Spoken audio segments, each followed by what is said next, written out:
अस्सलाम वालेकुम dear students, class 8 subject science. आज चैप्टर 1 हम पढ़ रहे थे।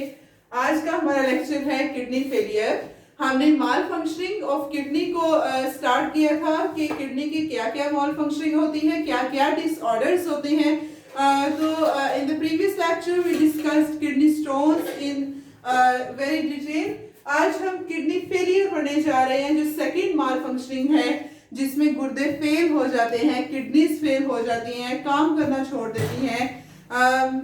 उसमें होता क्या है बेसिकली कि किडनीज जो है अपनी जो एबिलिटी है वेस्ट मटेरियल को लूज करने की, आउट ऑफ द ब्लड उनको रिमूव करवाने की, कि ब्लड से किडनी का काम क्या है, इन्होंने हमारे खून को साफ करना है। तो हमारा जो ब्लड है, ब्लड से वेस्ट मटेरियल्स को रिमूव करवाना है। एक्स्ट्रा साल्ट है, एक्स्ट्रा वाटर है, यूरिया है, अमोनिया है, उसको ब्लड से रिमूव करवाना है। तो किडनी फेलियर में क्या होता है बेसिकली कि जो किडनीज हैं उनकी ये जो एबिलिटी है कि वो हमारे ब्लड से वेस्ट मटेरियल्स को रिमूव करवाएं, वो एबिलिटी किडनीज लूज कर जाती हैं। उनमें वो एबिलिटी नहीं रहती, वो कैपेबल नहीं रहती कि वो हमारे खून को साफ कर पाएं। ये होता किस वजह से है कि कॉमनली जो लोग बहुत ज़्यादा मेडिसिन ले रहे हैं, मेडिकेशंस यूज़ कर रहे हैं। कुछ ऐसी मेडिसिन होती हैं, स्टेरॉइडल मेडिसिन होती हैं, जो कि हम भी बहुत जल्दी इफ़ेक्ट करती हैं, कि हमें उससे रिलीफ बहुत जल्दी मिल जाता है, लेकिन उनका डायरेक्टली जो हमारी किडनीज हैं उनके ऊपर बहुत ज़्यादा इफ़ेक्ट होता है। किडनीज के ऊपर इतना ज़्यादा इफेक्ट उनका पोल्यूटेंट्स का इफेक्ट होता है कि किडनीज आहिस्ता आहिस्ता आहिस्ता आहिस्ता काम करना छोड़ देती हैं, और it can lead to kidney failure. तो मेडिसिन लोग बहुत कम जो बहुत ज़्यादा यूज़ कर रहे हैं। उसके अलावा डिहाइड्रेशन हम कॉन्टिन्यूसली जब पानी नहीं पी रहे, बहुत कम पानी जो है वाटर इनटेक बहुत कम कर रहे हैं, तो उसकी वजह से भी किडनी फेलियर होता है। क्योंकि वाटर इनटेक अगर बहुत कम होगा तो उसकी वजह से हमारा जो ब्लड है वो थिक होगा। अगर ब्लड थिक होगा तो ब्लड के थिक होने की वजह से ही तो किडनीज जो है वो फेलियर के चांसेस बढ़ते हैं। अब ब्लड थिक होगा तो वो जो नेफ्रॉन है किडनी की, नेफ्रॉन जैसे हमने पढ़ा था जिसमें ब्लड कैपिलरीज होती हैं, ये यहाँ पे जो ब्लड कैपिलरीज हैं, यहाँ से इनके जरिए ब्लड किडनी में एंटर होना है। अब फिर ये ब्लड जाता है आगे ट्यूब में, और ट्यूब फिर उस ब्लड को फिल्टर कर करके आहिस्ता आहिस्ता लूप ऑफ हैंडे से फिर डिस्टल कन्वर्टिंग ट्यूब, और फिर डिस्टल कन्वर्टिंग ट्यूब से हमारे यूरेटर में ब्लड जाता है। तो जब ये ब्लड यहाँ पे थिक जाएगा तो वो ब्लड इन ब्लड वेजल्स पे प्रेशर डालेगा। जब ब्लड वेजल्स पे प्रेशर डालेगा, इनकी वजह से ब्लड वेजल्स स्टिफ हो जाएंगी, सख्त हो जाएंगी, फट भी सकती हैं, और ये ब्लड फिर आगे पास नहीं करता। जब ब्लड आगे पास नहीं कर पाता, अगर करता भी है तो थोड़ा थोड़ा करके जाता है, जिसकी वजह से ब्लड फिल्टर नहीं होता। तो वो भी dehydration is an other important cause for the kidney failure.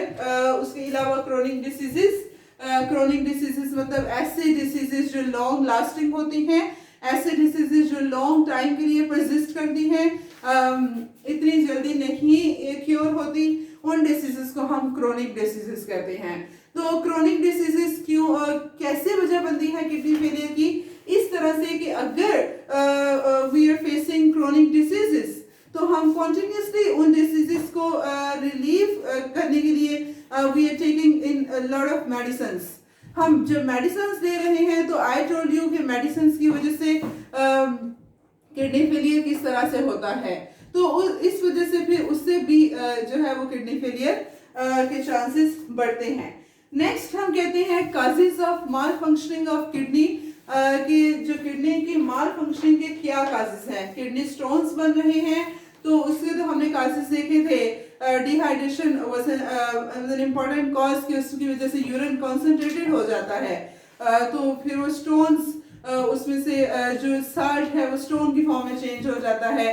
Kidney stone harmful नहीं है इतना जितना किडनी फेलियर हार्मफुल है, क्योंकि किडनी स्टोन के केस में तो मैंने आपको बताया था कि स्टोन्स हैं, 90% ऑफ द स्टोन्स तो लॉट ऑफ वाटर इनटेक से ही रिमूव हो जाते हैं हमारी बॉडी से थ्रू यूरिन, तो वो स्टोन्स रिमूव हो जाते हैं। अगर नहीं भी हो रहे तो लिथोट्रिप्सी करवाई जाती है या कुछ ऐसे कीमोथेरेपीज करवाई जाती हैं, केमिकल्स मेडिसिन यूज की जाती हैं जिनसे वो स्टोन्स रिमूव हो जाते हैं। लेकिन किडनी फेलियर जो है this can be fatal and this is fatal. इसकी वजह से इंसान मर भी जाता है। किडनी फेलियर की वजह से उसकी जो लाइफ स्पैन है वो कम हो जाता है। इसके हम पढ़ने चाह रहे हैं कि मेन काजेस क्या हैं। There are two main causes of kidney failure: diabetes and blood pressure. अब जिन पेशेंट्स को डायबिटीज की प्रॉब्लम है, either they are facing diabetes mellitus, either they are facing diabetes insipidus, ये दो तरह की डायबिटीज होती हैं। तो जो डायबिटिक पेशेंट्स हैं उनको किडनी फेलियर के चांसेस ज्यादा होते हैं। इस तरह से कि जो डायबिटिक पेशेंट्स हैं उनके जो ब्लड है, ब्लड में शुगर लेवल ज्यादा होगा। जब ब्लड में शुगर लेवल ज्यादा होगा तो अल्टीमेटली क्या होगा, हमारा जो ब्लड है वो थिक हो जाएगा, गाढ़ा हो जाएगा। जब ब्लड गाढ़ा होगा तो ब्लड यहाँ से मैंने आपको बताया जब इन कैपिलरीज में, इन ब्लड वेसल्स में आ रहा है तो इनके ऊपर प्रेशर डालेगा, जिसकी वजह से ये जो ब्लड वेसल्स हैं इनमें स्टिफनेस हो जाएगी, ये सख्त हो जाएगी और अल्टीमेटली ये ब्लॉक भी हो जाएंगी। फिर ब्लड आगे पास नहीं कर पाएगा और ना आगे पास करेगा और ना ही फिल्टर होगा, तो इसकी वजह से किडनी फेलियर होगा। उसके अलावा डायबिटिक पेशेंट्स हैं, उनकी बॉडी में जैसे एज यू नो दैट कि उनकी बॉडी में कोलेस्ट्रॉल लेवल उनके ब्लड में हाई होता है। कोलेस्ट्रॉल जब हाई होगा, ब्लड प्रेशर के जो पेशेंट्स है सॉरी, उनमें कोलेस्ट्रॉल हाई होता है, तो जब वो भी हाई होगा उसकी वजह से भी जब cholesterol level, fat level blood में हाई होगा, ब्लड थिक होगा, थिक होने की वजह से इसके ऊपर जब प्रेशर डालेगा वॉल्स के ऊपर तो वो वॉल्स अल्टीमेटली ब्लॉक कर जाएंगी, स्टिफ कर जाएंगी, वो कॉन्ट्रैक्ट नहीं कर पाएंगी, वो रिलैक्स नहीं कर पाएंगी और फिर ब्लड आगे पास नहीं करेगा, क्योंकि हमारी ब्लड वेसल्स कॉन्ट्रैक्ट रिलैक्स करती हैं, फ्लेक्सिबल होती हैं। ब्लड आया है, ब्लड प्रेशर आया है, उसको अफोर्ड करके रिलैक्स कर कॉन्ट्रैक्ट करती हैं, फिर वो आगे पास करके फिर वो रिलैक्स कर जाती हैं। इस तरह से चलता आ रहा है। लेकिन जब वो कॉन्टिन्यूसली ब्लड का इतना प्रेशर फेस कर रही हैं तो फिर वो सख्त हो जाती हैं, वो स्टिफ कर जाती हैं, फिर वो कॉन्ट्रैक्ट रिलैक्स नहीं कर पाती और ब्लड फिर आगे पास नेफ्रॉन में नहीं करता। जब ब्लड फिर नेफ्रॉन में ट्यूब्यूलर पोर्शन में नहीं जाता तो फिर वो हमारा ब्लड फिल्टर नहीं होता, जिसकी वजह से किडनी फेलियर हो जाता है। किडनी फिर अपना काम करना आहिस्ता आहिस्ता ऐसा छोड़ देती है। तो किडनी फेलियर को अगर हम ट्रीटमेंट देखें, जो कि कल हम डिटेल से इंशाल्लाह पढ़ेंगे, डायलिसिस लोग करवाते हैं जिनको किडनी फेलियर है। डायलिसिस एक ऑप्शन है, हीमोडायलिसिस करवाते हैं, पेरिटोनियल डायलिसिस करवाते हैं, ब्लड डायलिसिस जिसको हम कहते हैं, that is very expensive treatment और ज़रूरी नहीं है कि उस एक्सपेंसिव ट्रीटमेंट की वजह से आपको किडनीज एक टेम्पररी जो है वो काम करती हैं, फिर कुछ देर बाद you have to dialyse your blood a week or 2 weeks, तो इतना करवाना पड़ता है। वेरी करता है फ्रॉम पेशेंट टू पेशेंट कि किस तरह का उसको किडनी फेलियर फेस करना पड़ रहा है। उसके अलावा there is another option that is very costly, लोग नहीं भी करवाते, वो किडनी ट्रांसप्लांट। किडनी ट्रांसप्लांट के जो एक हेल्दी पर्सन है उसकी जो किडनीज हैं, हेल्दी पर्सन अपनी किडनीज डोनेट कर देता है, एक किडनी डोनेट कर देता है, जो इन्फेक्टेड पर्सन है उसको, जो डिसीज पर्सन है, तो फिर वो किडनी फेलियर बहुत कॉस्टली है। आपको पता, किडनी ट्रांसप्लांट किडनीज क्योंकि बहुत महंगी मिलती हैं।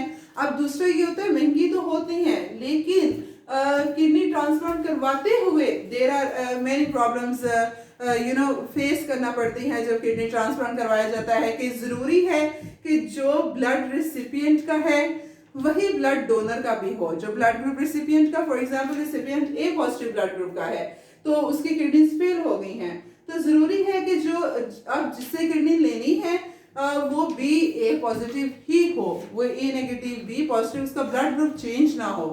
फिर उसके अलावा देखना पड़ता है हेल्दी इन्वायरमेंट में हमें ये किडनी ट्रांसप्लांट करवाना पड़ता है, कास्टली है बहुत ज़्यादा। और उसके अलावा लेकिन ये है कि किडनी ट्रांसप्लांट से भी पेशेंट्स रिकवर कर जाते हैं, वो उनका लाइफ स्पैन जो है वो बढ़ जाता है एज कम्पेयर टू जब उनको किडनी फेलियर था तब। वो हम डिटेल से इंशाल्लाह कल नेक्स्ट लेक्चर में पढ़ेंगे डायलिसिस के बारे में कि क्या होता है, कैसे करवाया जाता है, वो भी मैं आपको बताऊंगी। तो ये जो किडनी फेलियर है आज हमने ये पढ़ा है इसका कि क्या इसके काजेस हैं, किस वजह से हो रहा है, मेजर काजेस भी मैंने आपको बता दिए हैं। होप सो आपको समझ आई है। कल इंशाल्लाह हम डायलिसिस पढ़ेंगे। Thank you so much.